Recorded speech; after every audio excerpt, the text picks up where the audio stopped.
La resurrección de los muertos. Un tema que quizá no está tan de moda, pero yo te pido que si tú sabes, si tú eres consciente de que hay áreas dentro de tu propia vida, de tu corazón, de tu mente, que están enfermas en el sentido de poca vida o puedes considerar sin vida, de verdad abre tu corazón más esta mañana. Jesús le dijo a Marta, cuando ya Lázaro había muerto, una de esas verdades bíblicas fundamentales que traspasan generaciones y culturas. Jesús le dijo a esa mujer, recordáis Marta, María y Lázaro, Jesús le dijo a esa mujer, yo soy la resurrección y la vida. El que cree en mí, aunque esté muerto, vivirá. Yo soy. Y recordad que cuando fueron a detener a Jesús, estaba Jesús con sus discípulos y la última noche fueron a detenerlo. Él dijo, yo soy. ¿Quién es? Yo soy. Y cayeron postrados. Aquellos que iban a detener a Jesucristo cayeron postrados delante de él. Porque en yo soy, cuando está siendo utilizado por Jesucristo, es la gran presencia de Dios. Cuando Dios le dijo a Moisés le preguntó, ¿y cómo te llamas? Y le dijo, yo soy. La esencia de Dios, la esencia de Dios, cuando Jesucristo está diciendo, yo soy la resurrección y la vida, quiere decir, cuando tienes a Jesucristo dentro de tu propia vida y dentro de tu propio corazón, la vida, el poder, la resurrección, la grandeza de Dios están dentro de ti. Y eso puedes experimentarlo. Eso no son solo buenas ideas, porque no nos interesan las buenas ideas. Nos interesa lo que Dios dice. Porque para buenas ideas, váyase usted al Congreso de los Diputados, por ejemplo, o váyase usted al club de amigos del tenis, por ejemplo, que para buenas ideas hay muchas en la tierra y entre tantas personas. Pero nosotros solo queremos las buenas ideas de Dios. Jesús afirmó, yo soy la resurrección y la vida. Jesús hizo volver a la vida al menos a 3 personas que aparezcan en los evangelios. La hija de Jairo, yo creo que Dorita comentó algo sobre esto la semana pasada. El hijo de la viuda de Naín y también Lázaro, que es hermano de Marta. Pero estos casos no deben considerarse resurrección en el aspecto en el que hoy estamos tratando. Porque no hay indicación de que Lázaro o el hijo de la viuda de Naín o la hija de Jairo hicieran algo diferente al volver a la vida, ¿vale? Lázaro, te lo imaginas, cuando fue resucitado por Jesucristo, el hombre saliendo de allí de la tumba y un poco sacudiéndose el polvo, ¿sabes? Como aquel profesor español que después de estar muchos años detenido por la Inquisición, como siempre había empezado sus clases en la universidad diciendo, decíamos ayer, pues al volver un montón de años después de las cárceles de la Inquisición, otra vez a su puesto de trabajo, otra vez a su enseñanza, empezó, como decíamos ayer. Entonces te imaginas así la resurrección de Lázaro. Lázaro, oye, hace un rato sabes algo ha cambiado, ¿no? Pero estaba con el mismo aspecto, todo igual, ¿no? En cambio, hoy que vamos a tratar fundamentalmente 1 Corintios capítulo 15, el apóstol Pablo nos dice explícitamente que Jesucristo es primicias de los que durmieron. Primicias se puede entender tanto en orden de importancia como en sentido temporal. Los milagros de Jesucristo, estos de resurrección, nos muestran que el señorío de Jesucristo se extiende, domina sobre la muerte. Otros muchos milagros nos enseñan el señorío de Jesucristo sobre la vida. Por ejemplo, cuando convirtió el agua en vino. Por ejemplo, en el milagro de los panes y de los peces. Por ejemplo, cuando calmó la tempestad. También Jesús en distintas ocasiones profetizó que entregaría voluntariamente su vida y que se levantaría, es decir, resucitaría al tercer día de su crucifixión. Y Jesús lo dijo y lo hizo. Y esta afirmación es vital en el plan de salvación porque nos muestra a Cristo en forma suprema como dueño de la situación y es esencial porque en su cumplimiento se compromete nada menos que la veracidad de Jesucristo. Y hoy nos vamos a centrar sobre todo, pero no únicamente como os he comentado, en el capítulo 15 de Primera de Corintios, que fue una de las primeras cartas escritas por el apóstol Pablo. Y debemos considerar algunos puntos relevantes en el tema que hoy tratamos. El punto primero es que la resurrección... Esto no es un like, es el punto primero. ¿Sí? ¿Se entiende, no? Es que si lo haces con otro dedo queda un poco raro. Vamos a hacerlo así. El punto primero es que la resurrección de los muertos depende esencialmente de la resurrección de Jesucristo. Si lees la Biblia de las Américas en papel, esta es una versión de las Américas, la sección que va del versículo 1 al versículo 11 de 1 Corintios 15 indica en su como título nada menos que síntesis del Evangelio. Y yo quiero decirte una cosa, en temas de marketing a veces se dice, oye, ¿cómo explicarías tu actividad, cómo explicarías tu producto a alguien en un viaje de ascensor? ¿Tú te lo imaginas? Explicar a qué te dedicas o qué es lo que estás haciendo a una persona en lo que tarda el ascensor en llevarte de un piso a otro. No estoy hablando de los edificios súper altos. ¿Te lo imaginas? ¿No? Es decir, para nuestro caso, ¿cómo explicarías el Evangelio a una persona en el tiempo que dura un viaje de ascensor? Te subes con tu vecino o con alguien que no conoces y le dices, mira, el Evangelio es esto. Si somos capaces de concentrarlo, si somos capaces de condensarlo de esa manera, entonces estamos ganando mucho. Y es algo que está haciendo Pablo en este momento. Yo quiero leer 1 Corintios capítulo 15, versículo 1, si ahora lo ponéis, y voy a ir leyendo algunos versículos. Y además quiero comentaros que el tema de hoy es casi autoexplicativo y que yo solo voy a dar algunas pinceladas a lo que está poniendo la Biblia. Dice así: ahora es el apóstol Pablo quien está hablando. Ahora os hago saber, hermanos, y aquí en otras versiones dice os recuerdo, hermanos, y yo, por cierto, os animo a consultar diferentes versiones de la Biblia en cualquier cosa que estéis leyendo, en cualquier cosa que estéis pensando, trabajando, y en Internet es súper fácil consultar distintas versiones de la Biblia. Ahora os recuerdo, hermanos, y también cuando está diciendo hermanos, está hablando a creyentes. Y esto es esencial, que nosotros cuando estamos leyendo este pasaje de hoy estemos pensando sobre todo que está hablando a creyentes, a personas que han entregado su vida a Jesucristo.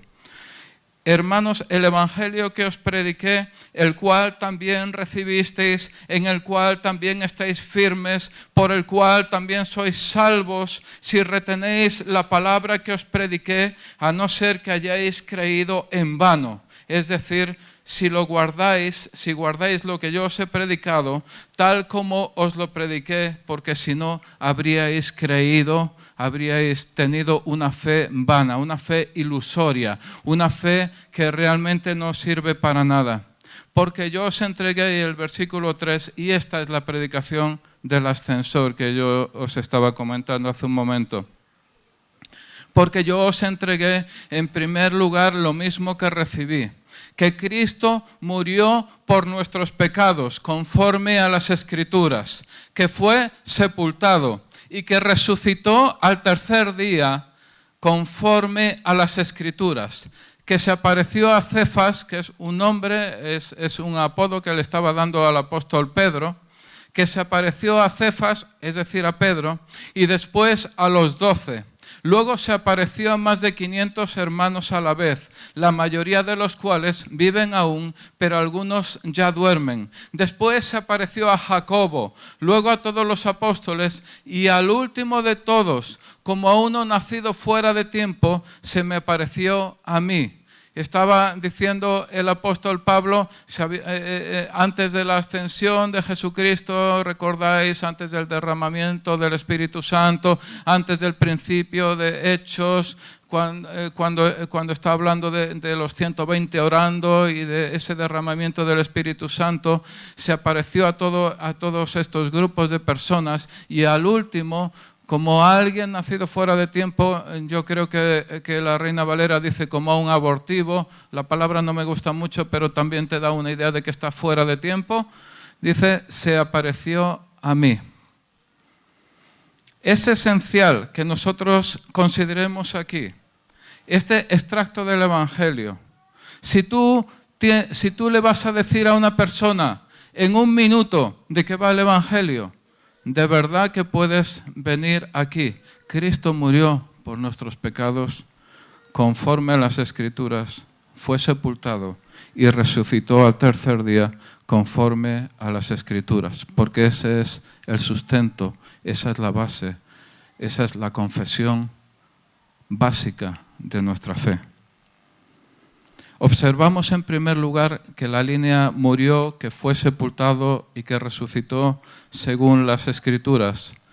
Debe hacer referencia a algunos pasajes, ¿verdad? Solo los voy a citar. Por ejemplo, en Daniel capítulo 12 dice, muchos de los que duermen en el polvo de la tierra despertarán, unos para la vida eterna y otros para la ignominia, para el desprecio eterno. Eso es Daniel. El Salmo 16 dice, por ejemplo, no abandonarás mi alma en el Seol, el lugar de los muertos, ni permitirás a tu santo ver corrupción. Oseas, por ejemplo, dice, nos dará vida después de 2 días, al tercer día nos levantará y viviremos delante de él. Otros pasajes muy importantes respecto a la muerte y resurrección de Jesús son el Salmo 22 e Isaías 53. Isaías 53, de verdad, si no lo has leído últimamente, Isaías, o si llevas poco tiempo en Jesús, si hace poco tiempo que estás llegando al Evangelio, si necesitas ánimo, si necesitas un estímulo de qué va la obra de Jesucristo en nuestras vidas, Isaías 53, ¿quién ha creído a nuestro mensaje? A quien se le ha revelado el brazo del Señor, creció delante de él como renuevo tierno, como rey de tierra seca. Ciertamente él llevó nuestras enfermedades y cargó con nuestros dolores, herido por nuestras transgresiones, molido por nuestras iniquidades. El castigo por nuestra paz fue sobre él. De verdad, Isaías capítulo 53 es un capítulo sobre el que te puedes impregnar, sobre el que puedes fundamentar tu vida, sobre el que puedes decir Jesucristo, ¿quién es Jesús?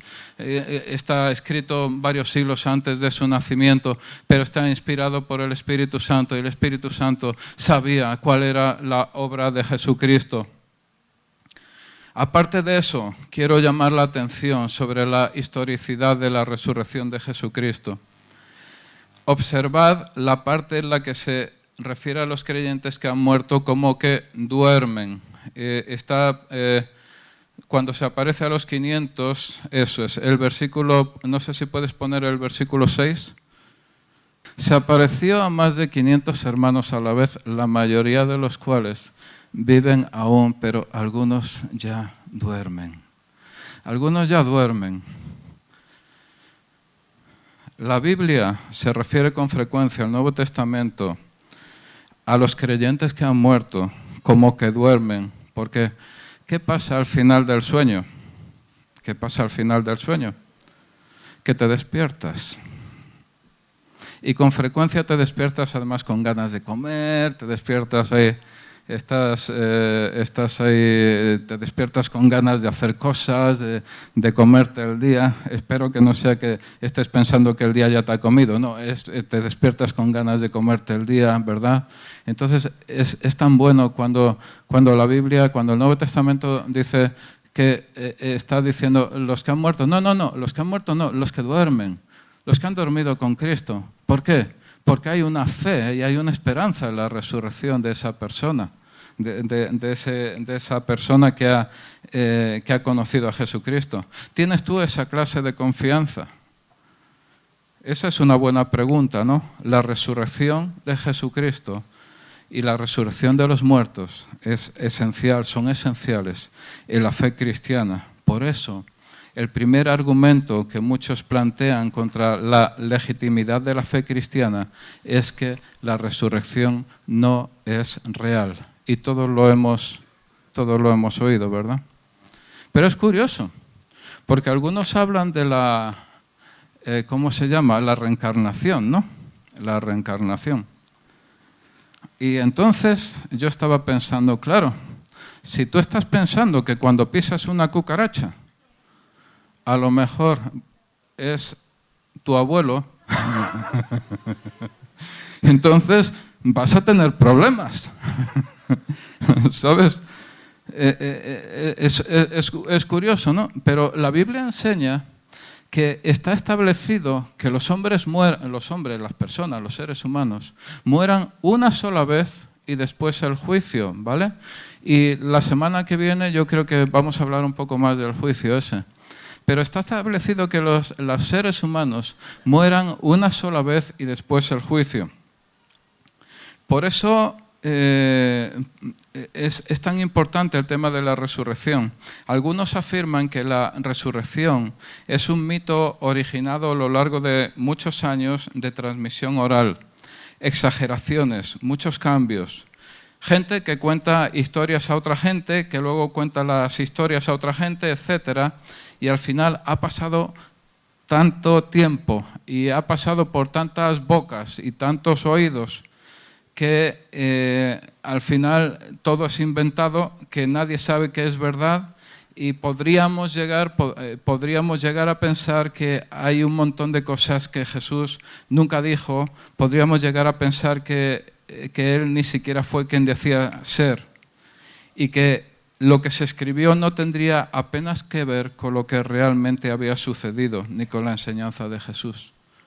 Hay toda una línea en esta sociedad, toda una línea en este mundo que está absolutamente en contra de la resurrección de los muertos y absolutamente en contra de la resurrección de Jesucristo. Y yo te digo una cosa, es tan vital que si quitas la resurrección de los muertos de nuestra doctrina, has quitado el cristianismo, te has cargado el cristianismo de una vez por todas, de un plumazo. Hay gente que dice que ciertos eventos como la resurrección nunca sucedieron porque todo fue escrito mucho después y por tanto consideran esa misma resurrección como un mito o como una leyenda originado después de décadas de transmisión oral. Pero es evidente que Pablo, el apóstol Pablo, el autor de esta carta, y que tuvo una extraordinaria influencia en el establecimiento y expansión del cristianismo, tenía absoluta confianza en la resurrección de Jesucristo y por tanto en la de los creyentes. En Hechos 23, que ya es una etapa mucho más avanzada de su vida, expresó el apóstol Pablo al tribunal que lo juzgaba en Jerusalén: se me juzga a causa de la esperanza de la resurrección de los muertos. Quiero dar un vistazo a las fechas en las que nos estamos moviendo. Primera de Corintios se escribió aproximadamente hacia el año 55, después de Jesucristo, por supuesto, ¿vale? Se escribió aproximadamente en el año 55 después de Jesucristo. Como hace referencia a una visita anterior, se calcula que la visita a Corinto a la que se refiere Pablo es aproximadamente el año 52. Jesús había sido crucificado aproximadamente entre el año 30 y el 32. Y Pablo empieza el capítulo 15 diciendo, os recuerdo el evangelio que os prediqué. Pero el mensaje, por tanto, no lo había empezado él, sino que también lo había recibido. Y estamos hablando de apenas 20 años después de la resurrección de Jesucristo. Pablo había predicado la resurrección de Cristo 20 años después de ese hecho y dice que lo había recibido, como he comentado. Y Pablo, vemos también en Hechos de los Apóstoles, que había empezado su primer viaje misionero en Chipre hacia el año 44, predicando el mismo mensaje que a los corintios. Los comentaristas bíblicos calculan que Pablo se convirtió unos 5 años después de la resurrección de Jesucristo. Los comentaristas, los estudiosos, y yo te animo a buscar, cuando leas tu Biblia, cuando busques temas en la Biblia, que te animo a buscar cosas realmente que animen, que fortalezcan tu fe. Se calcula que Pablo se convirtió como 5 años después de la resurrección de Jesucristo. Y a él se le había entregado el mensaje. ¿Te das cuenta? No se lo había inventado, no lo había imaginado, se le había entregado el mensaje. Recuerda su insistencia, la insistencia de Pablo en mantener el mismo mensaje recibido del versículo 2. ¿Puedes imaginarlo? Buscando a todos los testigos oculares que pudiera de la resurrección de Jesucristo y preguntándoles tantas y tantas cosas. ¿Cómo era Jesús? ¿Cómo fue la resurrección? ¿Qué representó para tu vida? Por otra parte, el cuerpo de Jesús no pudo ser robado, como algunos afirman, ni por sus discípulos, que sabemos que estaban totalmente acobardados, ni por las autoridades judías, porque había una guardia romana junto a la entrada, ni por los romanos, que eran en sí los más interesados en el cumplimiento de la ley que ellos mismos habían dictado. En todo caso, si alguien hubiera enseñado el cuerpo de Jesucristo muerto, todo el misterio habría acabado. Los romanos o los judíos, los dirigentes judíos que hubieran, cuando se estaba hablando de la resurrección de Jesucristo, que hubieran mostrado, no, mira, aquí está, ¿lo ves? Ya está un poco descompuesto, está un poco estropeado, pero mira, aquí está. Si alguien hubiera sido capaz de mostrar el cuerpo de Jesucristo muerto, se habría acabado el misterio y nuestra fe. Pero no es así. Nadie fue capaz de enseñar el cuerpo de Jesucristo. ¿Sabes por qué? Porque Él resucitó. También recomiendo la lectura de un libro que no sé si está, yo lo tengo de hace muchos años, no sé si está ahora mismo publicado, no sé si está en la librería, Evidencia que exige un veredicto. Hay un montón de materiales ahí que están hablando de la fiabilidad, la historicidad de la Biblia, todo esto. Por eso tiene tanta importancia el hecho de que este pasaje de este libro de 1 Corintios ha sido escrito en un tiempo en el que aún había testigos oculares de la resurrección de Jesucristo. De hecho, muchos estudiosos, muchos estudiosos consideran que esta carta de 1 Corintios fue escrita antes que los evangelios. Tú estás acostumbrado a ver Mateo, Marco, Lucas, Juan, Hechos, Romanos, ¿vale? 1 y 2 Corintios, etcétera. La mayor parte de los estudiosos bíblicos consideran que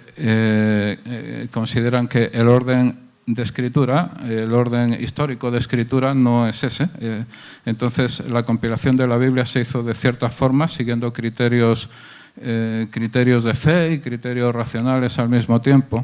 Pero la mayor parte dicen que 1 Corintios se escribió antes que los evangelios. Y aunque hay algunas dudas con el Evangelio de Marcos. Y aún así, antes de 1 Corintios, se escribieron las cartas a los tesalonicenses y gálatas. ¿Vale? El núcleo del mensaje del Evangelio, ¿cuál es? Volvemos a lo mismo, la muerte y la resurrección de Jesucristo. Una pregunta clave es, ¿tiene sentido un evangelio sin resurrección? La resurrección de Jesucristo Es una pregunta retórica, ya lo sabemos, ¿vale? La resurrección de Cristo es validación de su obra. Recordemos en Romanos 4:25, que dice que el cual, es decir, Jesucristo, fue entregado por causa de nuestras transgresiones y resucitado para nuestra justificación. El Padre, al resucitar a Jesús de entre los muertos, nos asegura que el sacrificio expiatorio ha sido aceptado. En consecuencia, nuestros pecados son perdonados. Vamos a continuar leyendo mientras controlo tiempo. Vale. Vamos a sitúate en el versículo 12, por favor. Ahora bien, si se predica. Versículo 12. Bien. Ahora bien, si se predica que Cristo ha resucitado de entre los muertos, ¿cómo dicen algunos entre vosotros que no hay resurrección de muertos? A ver, he empezado diciendo que la resurrección de los muertos está fundamentada en la resurrección de Jesucristo.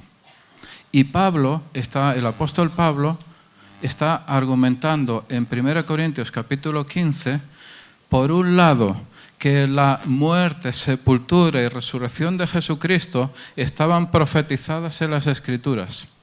Por otro lado, que Jesucristo resucitado fue visto o que se apareció a un buen grupo de personas, no en una ocasión, sino en distintas ocasiones, que a mí también me parece importante.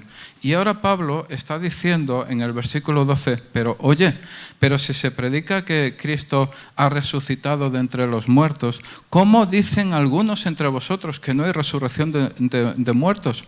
Y si no hay resurrección de muertos, entonces ni siquiera Cristo ha resucitado. Y si Cristo no ha resucitado, esto es tremendo,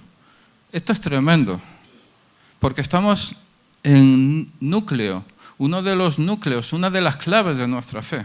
Y si Cristo no ha resucitado, está argumentando Pablo. Recordad que Pablo era una persona sumamente preparada desde el punto de vista intelectual, desde el punto de vista espiritual.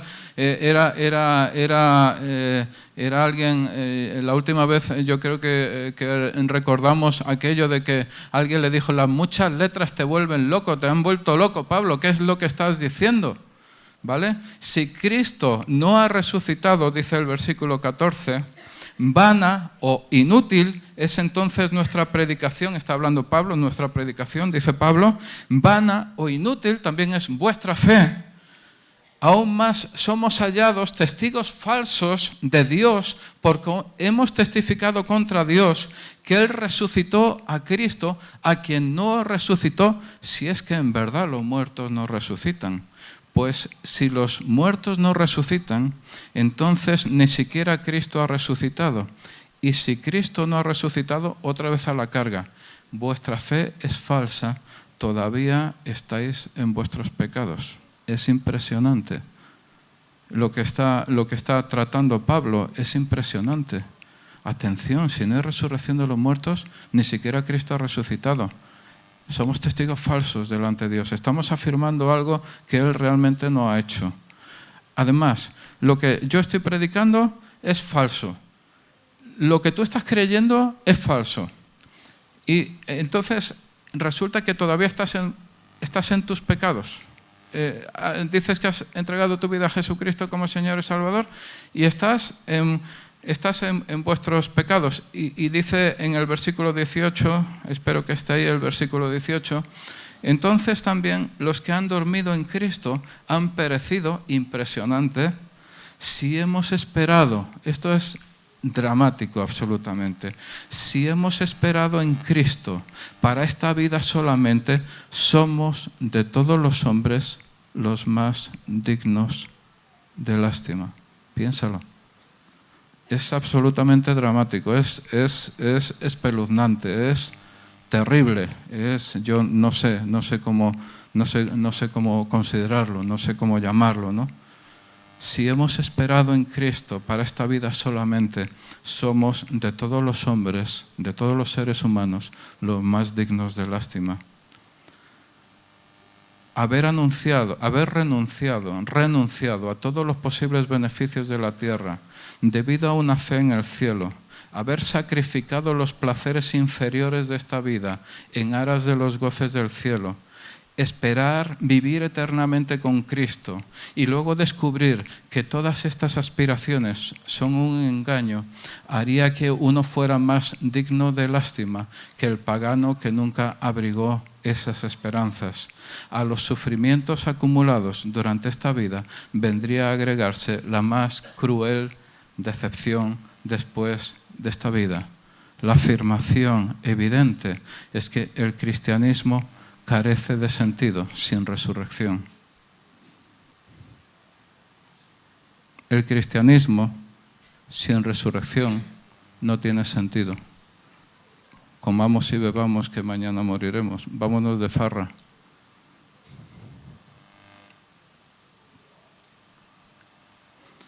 Pero Cristo es la garantía de la resurrección. La futura resurrección de los creyentes es tan cierta como la resurrección ya realizada de Jesucristo. Ponme el versículo 20, más ahora el 20. Eso es. Más ahora, en alguna otra versión, en lugar de más ahora dice ahora bien. Por eso me gustan distintas versiones, ¿verdad? Esto no es el ahorra más. Parece que pone el ahora, lo pones aquí y es el ahorra más. No, pone más ahora. Pero si buscas en alguna otra versión, es para que no os durmáis. Luego esto se borra, se le pasa al borrador. Ahora bien, Cristo ha resucitado de entre los muertos. No son noticias excelentísimas, maravillosísimas. Ahora bien, Cristo ha resucitado de entre los muertos. Tenemos tanto el testimonio de las Escrituras como el de los testigos oculares. Primicias de los que durmieron. Ya he dicho que al principio que tanto en orden de importancia como temporal, y también recordemos que, por ejemplo, Lázaro, su espíritu volvió al mismo cuerpo que lo había dejado. Y en el versículo 21, porque ya que la muerte entró por un hombre, también por un hombre vino la resurrección de los muertos, porque así como en Adán todos mueren, también en Cristo todos serán vivificados. Todos serán vivificados. Si eres creyente en esta mañana, vas a ser vivificado. Eres vivificado ya, pero vas a ser vivificado en profundidad cuando Jesucristo te llame a su presencia. No se insinúa la idea de salvación universal para todos los seres humanos, porque toda la idea del Cristo resucitado se dirige a los creyentes, que es como hemos empezado leyendo, con la advertencia de que la incredulidad puede acarrear la muerte espiritual. Por causa de Adán, todas las personas están sujetas, todos nosotros estamos sujetos a la muerte. Por causa de Cristo, todos los que creen se convierten en objetos de la vida eterna. Pero cada uno en su debido orden, versículo 23, Cristo las primicias, luego los que son de Cristo en su venida, entonces vendrá el fin, que el entonces no significa inmediatamente después, sino que se refiere a un acontecimiento futuro en un tiempo no especificado, cuando Él entregue el reino al Dios y Padre después que haya abolido todo dominio y toda autoridad y poder, pues Cristo debe reinar hasta que haya puesto a todos sus enemigos debajo de sus pies. Y el último enemigo que será abolido, ¿cuál es el último enemigo que va a ser abolido? La muerte.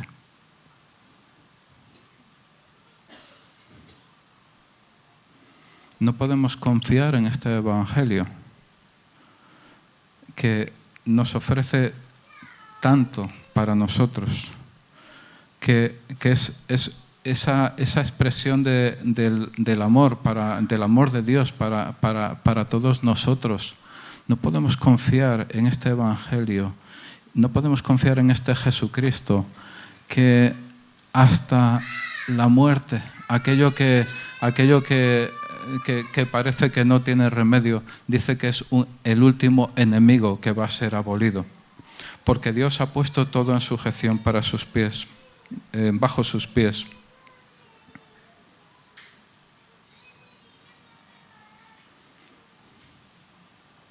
Hay unos pasajes,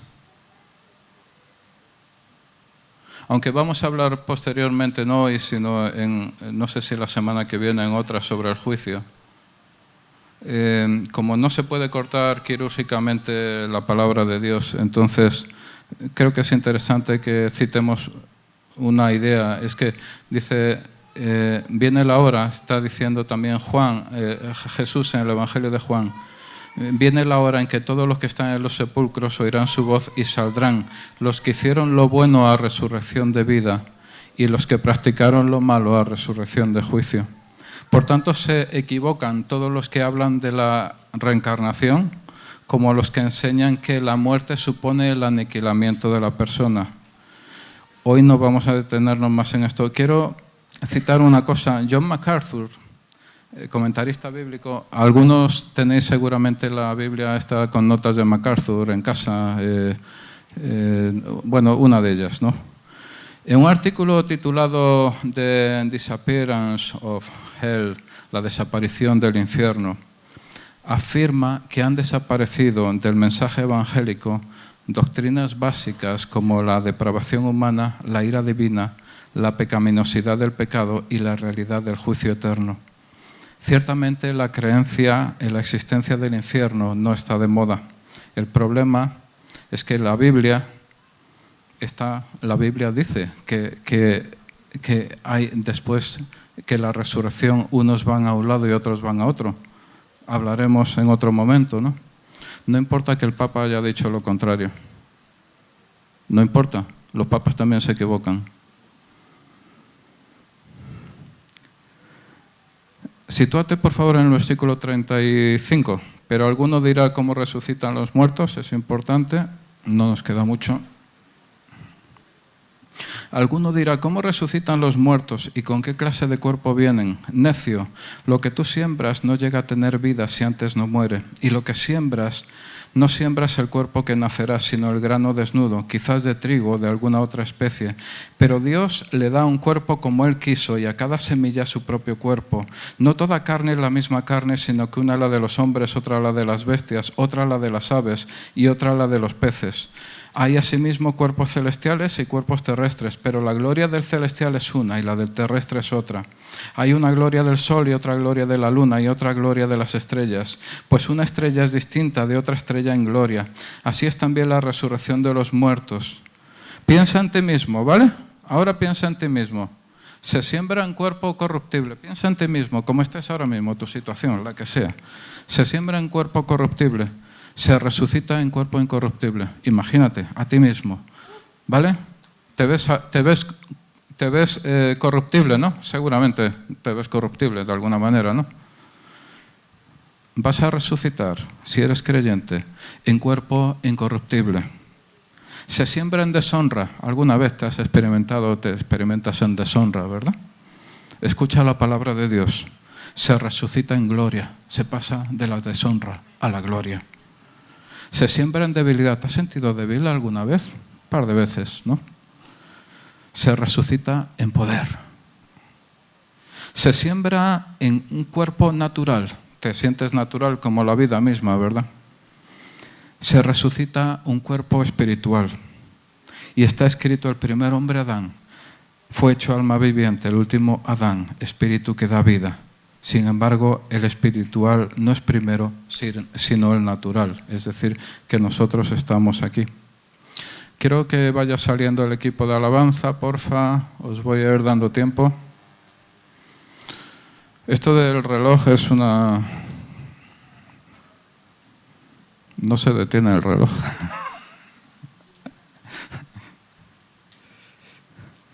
Pon por favor el versículo 50. Esto digo, hermanos, que la carne y la sangre no pueden heredar el reino de Dios, ni lo que se corrompe hereda lo incorruptible. Y aquí os digo un misterio: no todos dormiremos, pero todos seremos transformados.